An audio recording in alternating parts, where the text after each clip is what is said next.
যারা খুব উচ্চমার্গের বৈজ্ঞানিক দর্শন নিয়ে চিন্তা করেন, যেমনি কোয়ান্টাম ফিজিক্স এগুলো নিয়ে, তাদের যে শব্দ ব্যবহার, শব্দ ভাণ্ডারের মধ্যে যেটাকে ভোকাবুলারি বলে ইংরেজিতে, থট এক্সপেরিমেন্টস বলে একটা জিনিস আছে। আমি ঠিক অতটা সার্টেন না ব্যাপারটা নিয়ে, whether thought experiment can be possible in understanding any real circumstance. তাও যেমনি ব্যবসা, ব্যবসা তো বা মানুষের জীবনের যে একটা এস্টাবলিশমেন্ট কস্ট তার জীবন ধারণে, সেখানে লাভ আর ক্ষতি, আয় ব্যয়, দেনা পাওনা, এরকম এই বাইনারিগুলোর ওপরেই তো দাঁড়িয়ে তার বাণিজ্যিক দিকগুলো, অর্থনৈতিক দিকগুলো। তা এইখানে আমি দেখালাম যে আমি একটা চোট খেলাম, মানে আমি একটা ক্ষতি হলো, আমার একটা জিনিস চুরি গেল। এই যে এই যে লসটা, এই লস রিকভারি না, সেটা আমি ভাবলাম যে লসটা তো আমি রিকভার করতে পারবো না। আমার সেই কনফিডেন্স নেই অ্যাডমিনিস্ট্রেশনের উপর, সেটা লোকাল লেভেলেই হোক বা একটু বিগার লেভেলেই হোক। আর কোনো রকমের প্রিভিলেজ এনলিস্ট করা আর কি, মানে যার কোনো কানেকশান আছে, থানার দারোগাবাবু, একে তাকে একটু সেখানে একটু পেতে, মানে একটু প্রিভিলেজ পেতে আর কি, ব্যাপারটা খতিয়ে দেখতে, সেরকম কোনো কাজ করতে আমার প্রচণ্ড ইগোতে লাগবে আর কি। কারণ আমার এই মুহূর্তে অন্তত আমি মনে করি যে এইটা এখন সময় হচ্ছে প্রত্যেকটা মানুষের অধিকার বোধ নিয়ে সচেতন হওয়ার সময়।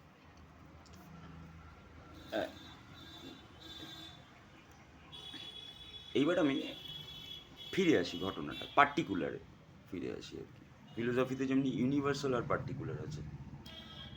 আচ্ছা, এই চুরিটার যেমনি একটা দার্শনিক দিক বললাম, লোকায়ত চোর, এই চুরির প্র্যাকটিক্যাল ফাইন্যান্সিয়াল অ্যাসপেক্টটা বলি, তাহলে অনেকের একটু দ্বন্দ্ব কেটে যাবে আর কি। একটা বাড়িতে যখন কোনো ভাড়াটে থাকে, তখন অনেক সময় তাদের একটা রেন্ট এগ্রিমেন্ট হয়, টেনেন্সি এগ্রিমেন্ট হয়, আবার অনেক সময় মৌখিক চুক্তিতেও লোকে থাকে, মৌখিক চুক্তিতেও থাকে। হ্যাঁ, সেটা হয়তো ডিউলি নোটারি করা নেই বা উক্তমুখ, সেটা এবারে এখানে আমি যেটা বলছি সেটা সত্যি কিনা মিথ্যে, সেটা নির্ভর করছে আমার শ্রোতা বা দর্শকদের সাধারণ বুদ্ধির ওপর, যে এখানে মিথ্যে কথা বলে আমার লাভটা কী, বা মিথ্যে কথা বললে কি খুব লাভ আছে, মানে বলে কি কিছু নতুন কিছু প্রমাণ করার আছে, নেই। সেখানে আমি বলছি যে আমি যেইখানে ভাড়া থাকি, সেখানে আমি মূলত মৌখিক চুক্তির ওপরেই থাকি। যদিও আমি একবার একটু ঠেলা দিয়েছিলাম যে একটা লিখিত চুক্তিপত্র করলে কী হয় সুবিধে, যে তারা আমাকে আশ্বাস দিল যে না, কোনো দরকার নেই। আমি প্রায় দীর্ঘ 2-2.5 বছর ধরেই এইভাবে আছি। ভাড়া বাকি যদি থাকতো বা অমুক তমুক থাকতো, তাহলে আমার একটা উঠে যাওয়ার, এতদিন তারা আমাকে সহ্যও করতো না, কেন আমাকে তারা জামাই আদর করে রেখে দেবে কেউ, ফলে ব্যাপারটা তা না। তাহলে এইখানে ঘটনাটা কী ঘটলো আমি বলছি।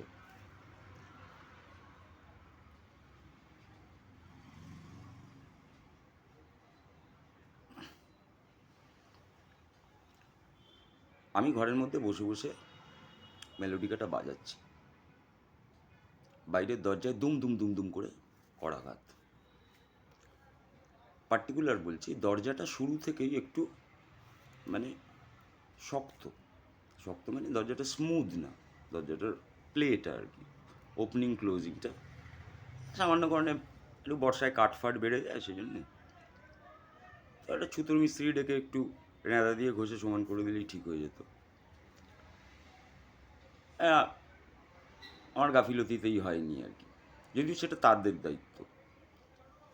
মানে তারাও মানে এই যে কোনো, কিন্তু একটা অন্য ব্যাপার আছে। আমার ঘরটায় ঢোকার মুখেই ওই দরজার যে ফ্রেমটা ওখান থেকে একটু কংক্রিট খুবলে পড়া আছে আর কি, একটু ড্যামেজের একটা। আমি যখন ঘরে ঢুকেছি তখন থেকেই প্রিভিয়াস ভাড়াটে কারা ছিল না ছিল আমি শুনেছি, আমি তো প্রথম টেনেন্ট না। সুতরাং মূলত ধরা যায় যে যে পরিমাণ ড্যামেজ বিল্ডিংটার মধ্যে হয়ে আছে, মানে ইনসাইড আউটসাইডের আমার পোর্শনটার মধ্যে, that is more or less 80% done by the usage by previous tenants. তারা যেরকমই থাকুক, তারা স্টুডেন্ট হোক, অন্য কেউ হোক, অমুক তমুক হোক, সেটা নিয়ে আমার তো বদার্ড হওয়ার কারণ নেই। কিন্তু ইনি দ্য ল্যান্ডলর্ড গাই প্রথম থেকে উনি যেটা করেছেন, উনি মাঝে মাঝেই ওনার ধারণা যে কোনো সময় দরজা ঠকঠক করে একজন টেন্যান্টের উপস্থিতিতে, তার পজিশনে আছে, আরেকজনকে ঘরে ঢুকিয়ে ঘরটাকে দেখানো যায়। এটা কী ধরনের বোঝা যাচ্ছে না, অথচ সে বলছে যে না, মৌখিক চুক্তিতে কোনো অসুবিধে নেই থাকতে, টাকা পয়সা ঠিক করে। এহেন অবস্থায় আমার একটু সামান্য দুঃসম্পর্কে যাচ্ছে তো দাদা, সে যে কোনো কারণে হোক অন মাই বিহাফ রেন্টটা দেয়, এবং কোনো রকমের আপডেট যদি হয় সে আমাকে জানাবি। তার থেকে যে আমার আপডেট আছে সেটা হচ্ছে অলরেডি অ্যাডভান্স রেন্ট তার নিয়ে নেওয়া হয়েছে, মানে আমি যেই মাসে আছি তার থেকেও অ্যাডভান্স রেন্ট নিয়ে নেওয়া হয়েছে। এর মাঝখানে দুটো ঘটনা ঘটলো, এটা বলে রাখা খুব ভালো, এই এপিসোডটা একটু লং আর বোরিং হবে। একটা হচ্ছে দরজাটার রিপেয়ারিংয়ের আমি একটা নোটিশ পেলাম। বাড়িওয়ালার স্ত্রী আমায় বললেন যে দাদা দরজাটাতে একটু ওই মোটার দিয়ে ওই জায়গাটা, ফ্রেমের জায়গাটা সমান করে দেওয়া হবে, আপনি কিন্তু দরজাটা আসতেন না, মিস্ত্রি কী বলবে সেটা শুনবেন। ঠিক আছে, কিন্তু তখন আমি আরেকটা কথা বলতে গেলাম।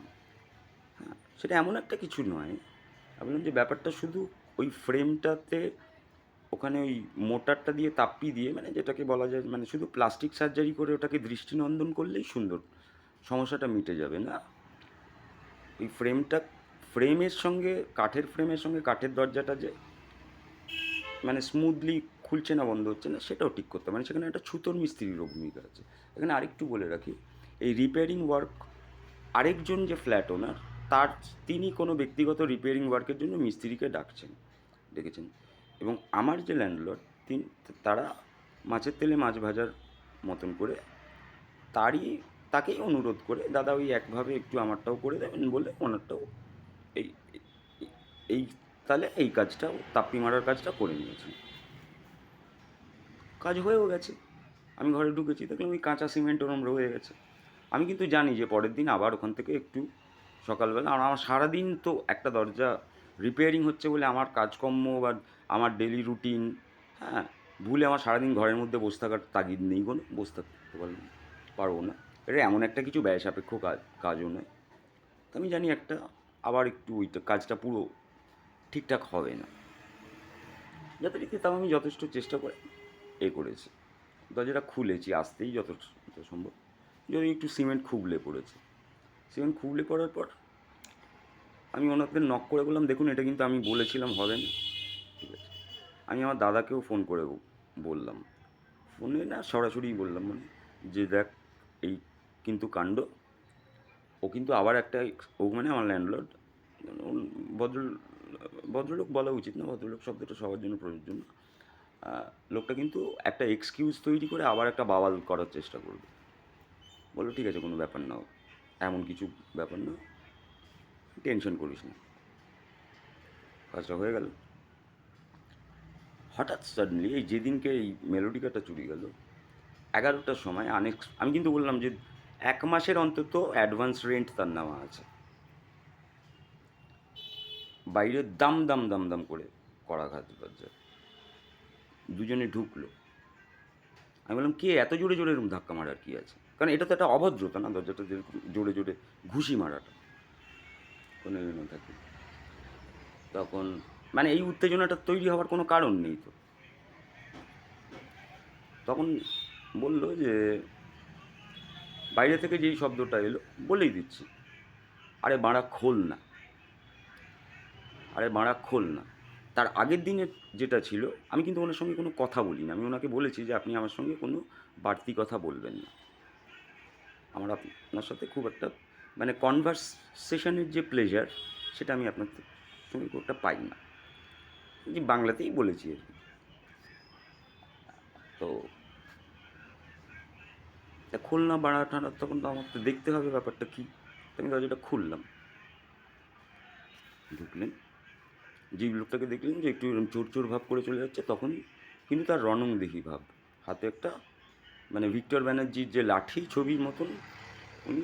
এটা তো মেথড অ্যাক্টার, মানে বাংলা সিরিয়ালের যারা মানে যেটাকে বলে হচ্ছে আর কি বাংলা সিরিয়ালের যারা মানে অপরিহার্য এক্সট্রা, এবং যাদেরকে শুধু ক্যামেরাটাই ব্যবহার করে, যারা যেরকম সাধারণত তাদেরকে প্রায় সেরকম অবস্থাতেই তাদের শুধু উপস্থিতিটাকেই ব্যবহার করা হয় আর কি। হ্যাঁ, কখনো তাদের মুখ অভিব্যক্তি ইত্যাদি ইত্যাদি ব্যবহার করে শুধু তাদেরকে একটু ওই ছোটোখাটো একটু মানে একটা টোকেন মানি দিয়ে আর কি কাজ উতরানোর জন্য ব্যবহার করে। তো সবাই মেথড অ্যাক্টার, এবং তখন আর তিন পাত্র পেটে পড়লে তো তারা ভাবেন যে তারা হয়তো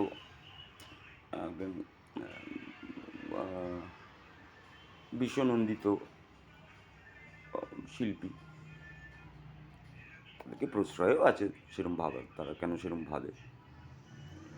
তো উনি ঢুকে আমাকে বললেন, আর দুজনই কিন্তু ড্রাঙ্ক। এবার এটা আমি এখন করি, আমি ওনাকে বলেছি যে ড্রাঙ্ক অবস্থা আপনি ঢুকবেন না, কারণ ড্রাঙ্ক অবস্থাটা ব্যাপার না, সবাই ড্রাঙ্ক অবস্থাতে সভ্যভাবে ব্যবহার করতে পারেন। অনেকে ড্রাঙ্ক থেকেও সভ্যভাবে ব্যবহার করে, কিন্তু সবাই পারে না। আমি দেখেছি অ্যাভারেজ বাঙালিদের মধ্যে 95% পারে না। তো দুজনই খুব উত্তেজিত। তো আমি বললাম, ওনাকে বললাম যে আপনি কে? বললাম, আমি তোর তোর বাবা আছি। দেখতে হচ্ছে ব্যাপারটা। এবার উনি ঢোকার পর ওনাকে বাড়িওয়ালা বলছে, দেখো এইটা এরকম করেছে। আমি কিন্তু ওকে মিমিক করছি না, দেখো এখানে ঝুল জমেছে, বাথরুমটায় ঢুকে বাথরুমটা খারাপ করছে, এগুলো সবই মিথ্যে কথা। বাথরুমে কয়েকদিন আগেই আমি রিপেয়ারিং করেছি।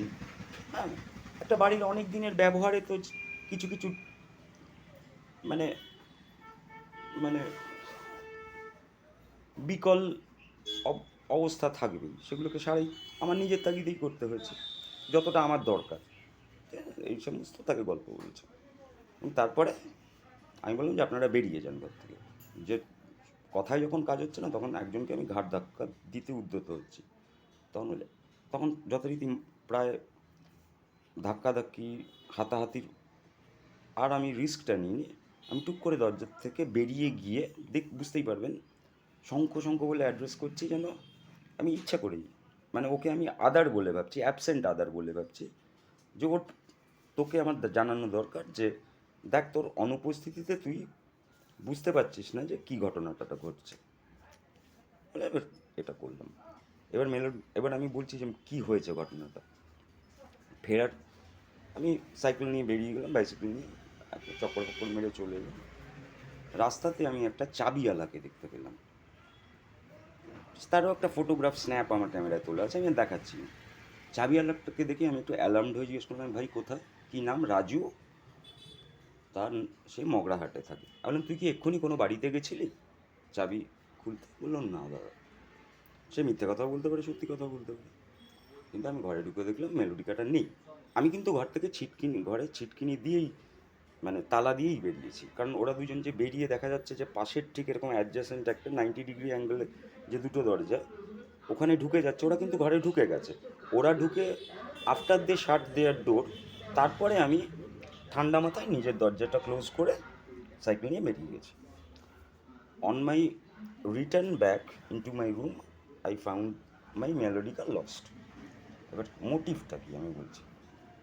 ও বাই দ্য ওয়ে, আমি যখন জিজ্ঞেস করলাম যে ইনি কে, ওই লাঠি হাতে লোকটা বলে এ আগামী 2 তারিখ থেকে এখানে থাকছে।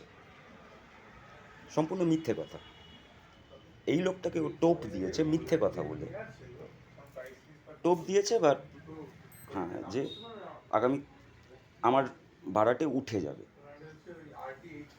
কোনো ওর কাছে কোনো আমার দিক থেকে কোনো আমার সাথে কথা না বলে, আমার দাদার সাথে কথা না বলে ও তাকে বলে দিয়েছে উঠে যাবে। ওর মদ খাবার টাকাটা দরকার আর কি, পাগল হয়ে গেছে আর কি। এর থেকে কিছু ছোটোখাটো কিছু একটা অ্যাডভান্স সাম নিয়েছে, নিয়ে ঘরটা দেখাচ্ছিল। ভেবেছিল যে ধমকি টমকিতে আমি চুপচাপ বসে থাকবো, কারণ মদ খেলে তো কনফিডেন্স বেড়ে যায়।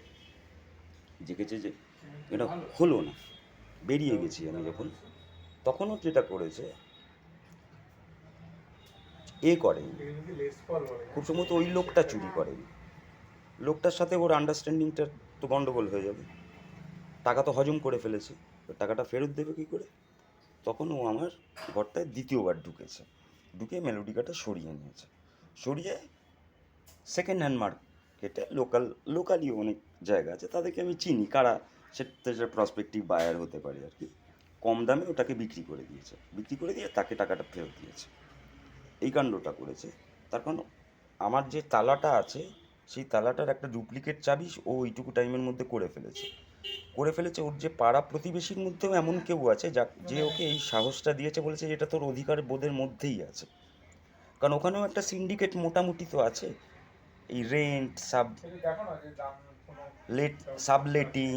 হ্যাঁ, তার মধ্যে কাছে একটা ইঞ্জিনিয়ারিং কলেজ আছে, প্রাইভেট ইঞ্জিনিয়ারিং কলেজ, তার তার তার জন্য মেস সিস্টেমে অনেক ছেলেরা থাকে।